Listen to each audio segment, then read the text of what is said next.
innaka anta samiul alim derraɓe nder enɗam Allah ceniɗo be jeyaɓe maako be ɓure be moƴƴe ɗe o waɗani jeyaɓe maako o maɓɓitani en kala laabi ɗi tefreten hayru fuu Allah ceniɗo waɗani en laabi man e noon laabi ɗi paggitirtoɗen mbar jaari fuu Allah ceniɗo waɗani en laabi man holli en laawol ngole tokkotoɗa ha keɓa mbar jaari foti mbar jaari man yaake feere wonan yeeso maygo ma tan mbar jaari man daro e woodi barjaaje goɗɗe feere bo Allah ceniɗo waɗi mbar jaari man sonete ko ɓaawo maygo ma bo ɗum ɗon yotte ha nder hawrire maɗa ngam majum maccuɗo habda tiiɗal dede no o waawi fuu o huwa kugal lattingal nafangal mo her ngeedam maako e noon o ɓaawo mayde maako tata o yawo kugal no ngal famɗiri fuu yaake feere a tawan o huwa kugal pamaral kanko ka oɗon laara kugal man ngal pamaral amma to o maynama yaake feere kugal man ɗon sono ha nder hawrire maako latto ɗum sababu tinaye maako her yangada latti ɗum yangada hawrire yo woodi kuuɗe ɗuɗɗe saria waɗi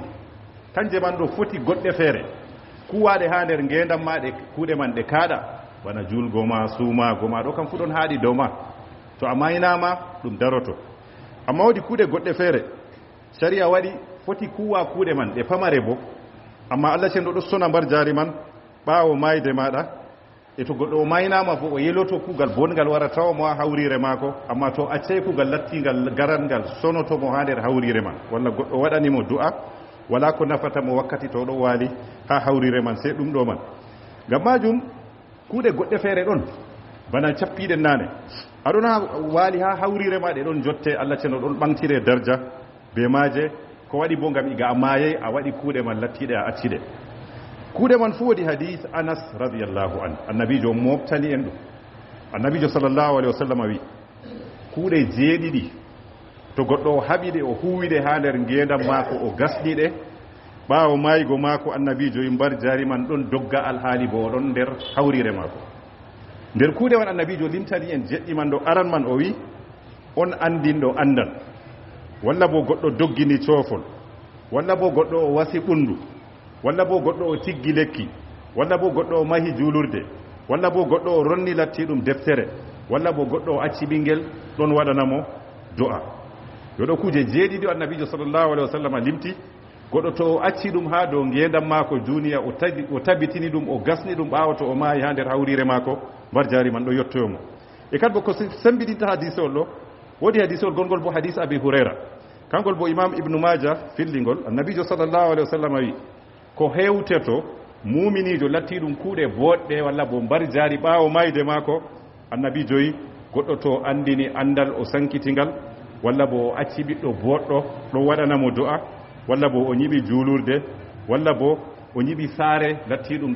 jananɓe ngara jooɗo her maare latti ɗum bana yimɓe daayiɓe walla bo o doggini latti ɗum coofol yimɓe ɗon naftoro be maagol walla bo o hokki sadaka o jamu o jaalirɗo o hokki sadaka man ɗo latti ɗum her jamu maako kanjum man bo annabijo ko o maayi sadaka man hewtoto ɓaawo mayde maako e ɗon waɗi hadisol gongol fu ɗo sembiɗina goɗɗo to huwi kuugal nafangal mo ɓaawo mayde maako ɗum nafanmo hadisol man bo imamul bouhari firlingol annabijo yi to ɓi adamajo o maynama kuuɗe maako fu taƴi wala ko yettotomo ha nder hawrire maako annabijo sey kuuje tati annabijo sadaka dogbo ha ɗo kam waɗan général kala ko o waɗi hunde lattinde nde tayray ɗum ɓundu ɗum juulurde kala ɗo wiyata sadaka latti ka doggo ha walla ɗum sadaka noon o hokki tayray bana saare o ñiɓi atime en ɓe miskini en ɗon her majum ɗo fu ɗum yettotomo walla bo andal ngal o waɗi yimɓe ɗon naftoro ɓe maagal o jangini o bo jangini o bo jangini o walla bo ɓiɗɗo lattiɗo boɗɗo ɗon toranomo yo derraɓe hadiseji ɗi tati janguɗen jotta ɗo aranol be ɗiɗaɓol be tataɓol fuu hadiseji man ɗo kawti kuuɗe feere feere ɗe ɓi adamajo accata do ngendam muɗum kuuɗe lattiɗe pamare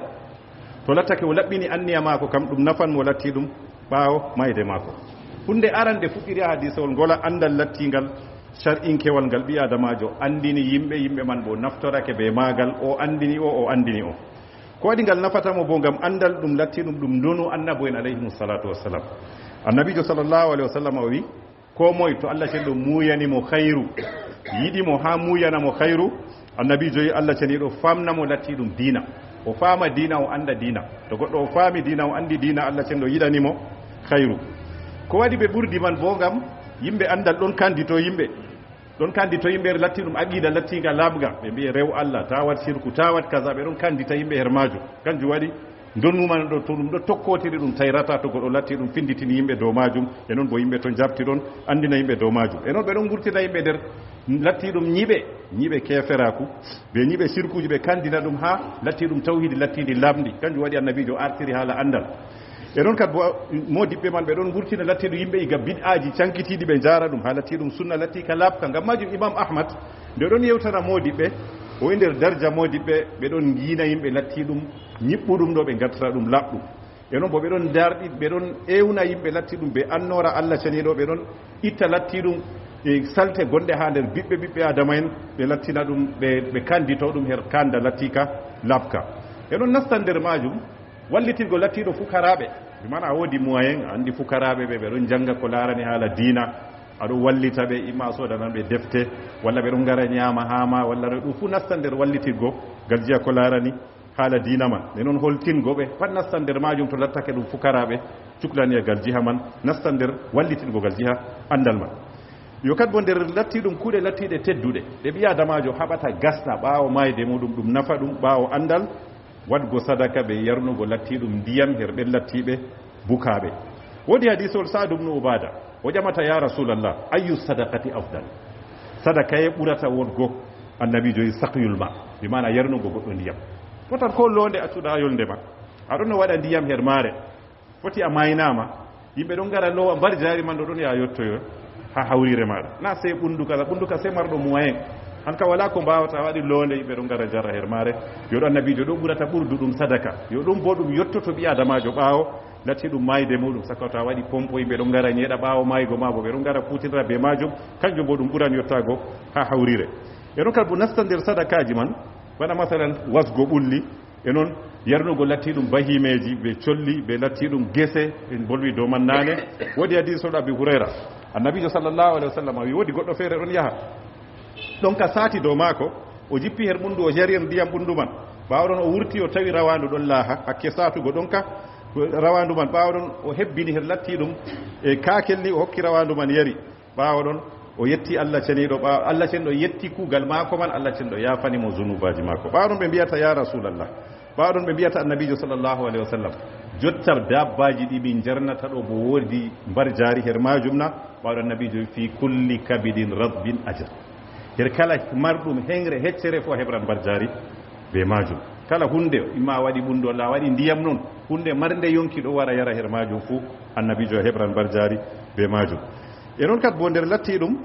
ko nafata ɓi adamajo ɓaawo mayde maako naster nder ɗon ñibgo latti ɗum juulurɗe ngam ta ñiɓi juulurde goɗɗo warata juula ko derɗe ɗiɗi walla wara jooɗo her maare janga Qur'an sey mbar jaari man hewte walla waɗa zicre waɗa subhanallah walhamdulillah wala ilaha illallah sey hewte e noon bo goɗɗo jangata Qur'an kala kuugal ngal ɓi adamajo huwi her latti ɗum juururde nde ñiɓɗa be jawdi lattidi ceniidi lamɗi ndi Allah ceniɗo yiɗi na ɗum jawdi haram kam fuu ɗum yettete ha nder hawrire maɗa e noon bo waɗgo sadakaji be kuuje lattiɗe luttoje bana masalan ha ɗo bana o wi bana annabijo warrata mushafan bana waɗgo sadaka defte masalan ɗum defte hooreje defte man kanjum wiyete Qur'an a hocci Qur'an ma waddi ha juulurde walla hokki goɗɗo ɗon jangira nde hanko bo hokki o ɗum ɗo bo mbar jaari man tayrata fanna ko goɗɗo maayi bo ɗum ɗon tokkito ɗum yo kuuje ɗeɗo ɓi adamajo haɓa gasna ɗe ha nder ngendam muɗum tata muña wiya ha to maayi waɗa wiya ɓe gaɗana ɗum walla bo to maayi ɓe numa ɓe gaɗana wayne naam waɗango goɗɗo ko ɓaawo mayde mum boɗɗum amma ko ɓurata kam iga a jamo a jaalirɗo aɗon gasna ɗum iga mayay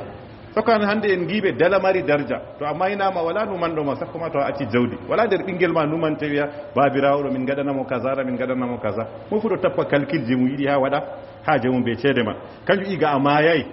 to woodi ko marɗa an on taskoɗa gaɗa ko luttata ɓaawo mayde ma woodi hadisol wari dow man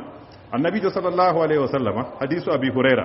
goɗɗo wari her annabijo sallllahu alayhi wa sallam o wiyata annabijo sadaka kaye ɓurata annabijo yi anta tasaddaqa wa anta sahihun shahihun takhsha al-faqra ni annabijo yimo gaɗa sadaka ɗo a jamo a jaalirɗo aɗa hula buta jawdi man timma tarren ha to a maayi mbiya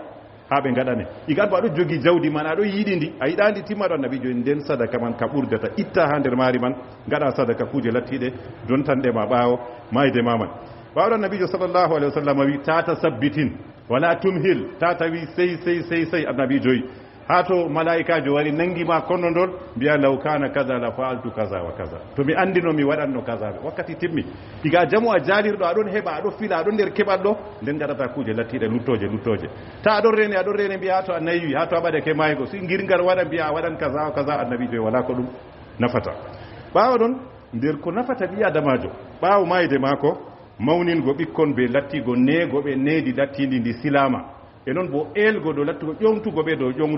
ƴomtuki lattuki dow kulol allah cenɗo ɓe wodgo ha ɓe latto ɓiɓɓe lattiɓe woɗɓe kamɓe man ɗo to ɓe mboɗi en cappiɓe a jumare salide ɓe lattoto sababu ha toranago babirawo ɓe torantomo yaafuye kanjum bo ɗum nafete ha nder hawrire ma tana to toranake ma nafete jana to toranake ma nafete kala ko mo nder zuriya ma goɗɗo noon bo to toranake ma nafete amma ɓiya ɓe tana ɓe jana kañum ɓurata nafgo ɓi adamajo ngam majum nastan nder majum kuje ɗe fu ɗe nafan ɓi adama to ƴongti lattiɗum ɓiɗɗo lattiɗum boɗɗo e noon bana kuuɗe boɗɗe to a waɗi ɗe nafete ha nder hawrire noon kuuɗe kalluɗe bo to a aawi ha dow lesdi a maayi zunuba man ɗon hewte to lattake an maayiɗo man ɗo an wiyete sababu e lattugo sankitiggo lattiɗum kalluɗum man nder hoorejum man bana masalan a sankiti sirku ha dow lesdi an fuɗɗi hirsango kawrije ha lesdi ma yoɗo kala kirsuɗo dow hawrire fuu zunuba sirku man ɗon hewte an lattiɗo fuɗɗuɗo ɗum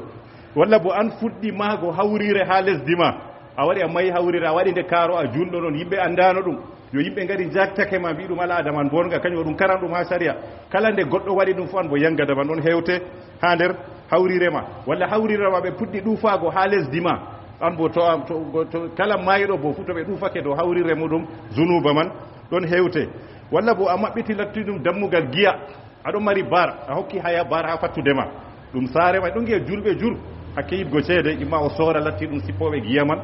walla o wara hokkaɓe haya walla hokka ajaba en walla noy ɗo bo zunuba man ko a maayi to ɓikkon ma doni acci kuuje man ɗon kuwa ɗum balɓe dokki walla ɗume fuu ɗo bo an gonɗo ha nder hawrire zunuba man ɗon hewta walla hokki suudu caca haya an ka a maayi ɓoyma ɓikkon ma ngari doni ɗon jaɓa ceede man an bo zunuba man ɗon hewte ha nder hawre walla ajaba en ɗo kam fuu fotan e noon bo a fooɗi a waddi biɗ'a ha wuro ɗum wala no a waddi biɗ'aji fotan ɗum tasboje walla ɗum naafe wuro man andano ɗum ɓe ɗon kuura ɗo an bo to a maayi kala nda ɓe kuwi biɗ'a man fuu ɗum ɗon hewte ha nder hawrire ma yo ngam majum ɓi adamajo julɗo bana o haɓata o gasna kuuɗe boɗɗe ha mbar jaari man yettomo ha hawrire mako ɗo noon to kuuɗe kalluɗe awɗa ha nder wuro bo ɗum sirku ɗum gedde noon ɗum biɗ'aji awɗa an on wiyete sababu man an gantiɗi ha nder wuro to a maayi zunubaji man ɗon kewte yo ngam majum ɓi adamajo julɗo o haɓa tata o yawo kuuɗe lattiɗe pamare ɗe o laarata ɗo yaake feere a huwan kuugal pamaral ngal hewte ha nder hawrire ma yo ɓurnal bo fuu to kuuɗe lattake accugo man ɗo ɓurnal yimɓe fuu ɗon imagine ha hakkiloji mum ɓe mbiya sey jeynitiɗo wawata waɗ la a jeynitaki ba waɗan hunde hewte ha nder hawrire ma a tawi ɓe ɗon maha julurde bani sod agodeyel ngara nastina ha nder julurde ma walla ɓe ɗon gasa ɓundu sod hunde lattinde woore nastata ha nder ton ɓe ɗon gasa walla bo ngara dokka gasowo man da temere o ɗum ɗo wi waɗi participation am kala nde goɗɗo wari yari fuu a heɓan barjari tan ka aɗo jooɗi ha sera mbiya kuuɗe lattiɗe luttoje ɗo kam sey marɗo ɗo kam kuuɗe man ɗe ɗuɗata han bo a wawan dede ko ɓe maral ma lattingal pamaral man ɗo a wawan waɗgo ɗum ngam waɗgo kuugal luttowal man ɗo ɗum heroraki sey may guida en kada lattiɗo marɗo latti ɗum dahal basit marɗo jawdi latti ɗum pamardi walla marɗo ceeɗe pamare bo wawan participe ko hunde man dogo kanko bo ɗum yettomo ha hawrire mako ngam maju en mbiɗe min benane mbaɗa a waddi agodel ɓe ɗum maha julurde walla a waddi jarendi puspusiyel gotel walla an ka a waddi hunde woore no latti ɗum a wari a nastini ha nokkure man walla julurde a soodi deftere woore a haaɓi a wurtini ceede ma dede a waddi deftere woore guɗan a waɗa joɗɗini ha julurde kala nde ɓe jangi fu to fototiri a maynama ɗum nafete walla ɓe ƴamima masala dina a ƴami a laɓɓitinake ka a wi yimɓe no ka wayi goɗɗo man to huuri be maka o wi goɗɗo kanjum bo an bo ɗum wara zanse to a lattake a modibbo yo ngam majum kuuɗe lattiɗe ɗe mbiyeten man fuu ɓi adamajo mum fuu wawan waɗgode ɗum herortako ɓe yimɓe lattiɓe ayiniɓe ɓon gatta ɗum ngam majum kala ɓi adamajo julɗo fuu haɓa ha nder ngendam mako woɗi ko accata hunde nafooremo ɓaawo mayde maako tata o hacca hunde torroremo ngam to acci hunde torroremo wartan o siwtatako ha nder hawrire maako o haɓana o latto o heɓa hunde lattinde nafooremo amma condition gotel ɗon jawdi ndi o waɗata hunde nafoore man ɗo latto jawdi senidi na jawdi haram o fiyo noon o wiya waɗi julurde o ñamari bajo o wara o wiya waɗi ɗo kam nafata inna allah taala tayyibun la yaqbalu illa طيبا على تشندو فولو عباد الله إن الله يأمر بالعدل والإحسان وإيتاء ذي القربى وينهى عن الفحشاء والمنكر والبغي يعظكم لعلكم تذكرون فاذكروا الله العظيم الجليل يذكركم واشكروا على نعمه يزدكم ولذكر الله أكبر والله يعلم ما تصنعون وقوموا إلى صلاتكم يرحمني بسم الله أنواع الدالة وهذا